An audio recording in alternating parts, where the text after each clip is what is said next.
I may not be what you want, yeah, but I'm all you'll ever be. Kids in Brooklyn. Hey, good morning or good afternoon, whatever time you guys are watching this, but welcome back to the channel.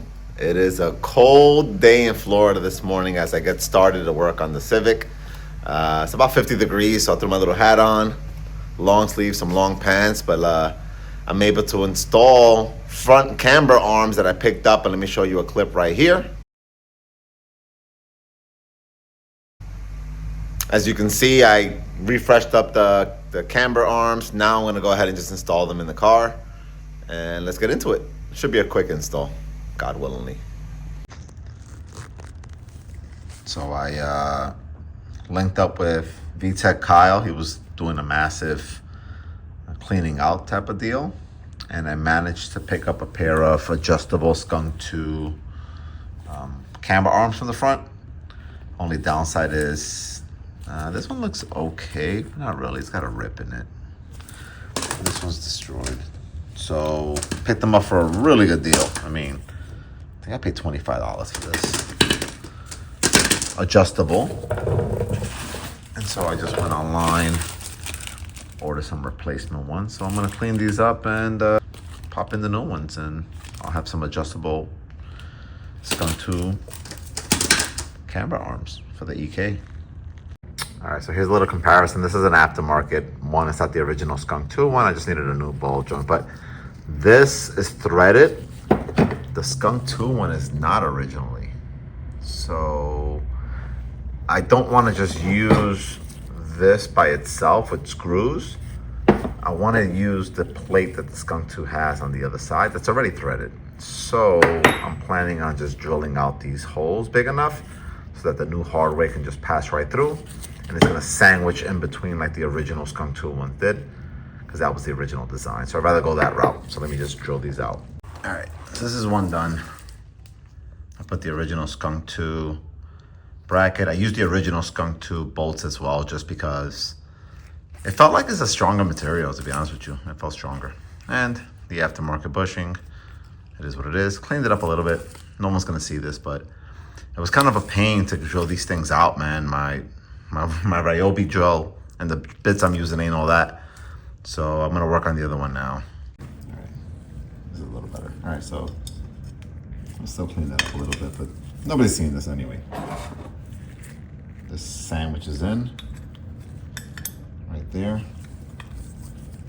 and this tightens up.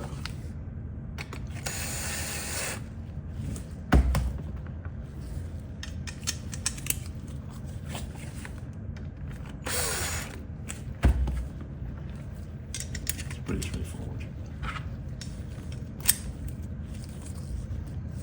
I'm gonna have to obviously adjust it, but I think I use like my finger width space. When I get it on the car, I'll obviously get my alignment and all that good stuff. Oops.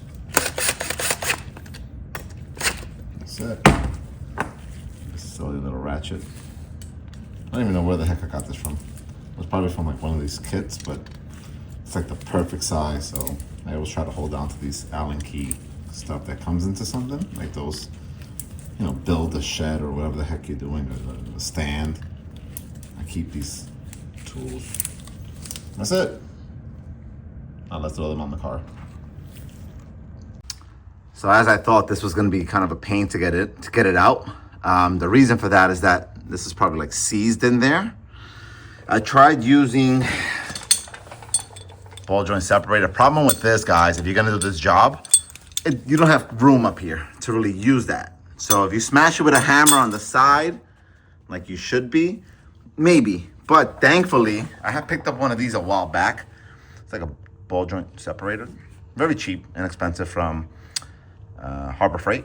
And what you do is you basically put it between it and then just smash it with a mallet. And that was what got it out. If I didn't have this tool, it would have been way harder to do this job. So I'm very glad I had this. I bought this a while back for a job that I did on my wife's Honda Pilot. I had to work on that car, and I remember buying it for that. So I'm glad I had it to do this job. And here's a little side-by-side comparison. of what I'm pulling out, what I'm putting in. As far as this is shot, right? So I needed to get rid of that anyway. Cleaner, stronger, it's got extra support there. And what I really want is the adjustability, because I am gonna run, I think, a good amount of camber in the front on this car. So I wanna be able to adjust that. Let's get this in.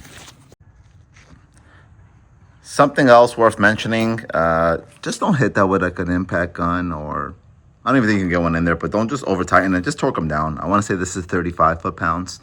And then the ones that go across in there in the engine bay should be 40 foot-pounds. If I'm wrong, please correct me in the comments, but I wanna say 35 foot-pounds here, 40 foot-pounds over there. So there you have it, it's all torqued down. And don't forget, of course, to put your little collar pin in there and bend those pieces so that it doesn't come back out. Let's work on the other side. And just like that, the other one's out. Also pretty beat up, destroyed. These are, I'm almost guaranteed these are the original ones. So I'm very happy to upgrade this, because I am upgrading every bushing on the car. I'm gonna paint all that eventually. I'm waiting on that, but that's gonna be all black rhino lined. So it's gonna look really nice and clean in there. Slowly but surely. I also have the rear, what is it called? Control arm bushing, the forward one. I'll show you guys, but I ordered some because it's like a Black Friday sale from White Line. And I do need to do that, but that might be, I don't know if I'm gonna add it to this video or if this is gonna be another install video. So the camper kit's in, and I tightened up the lug nuts. Only thing I haven't tightened up yet, put the battery back, are these. I like to let the car down on its own weight before I tighten up those bolts.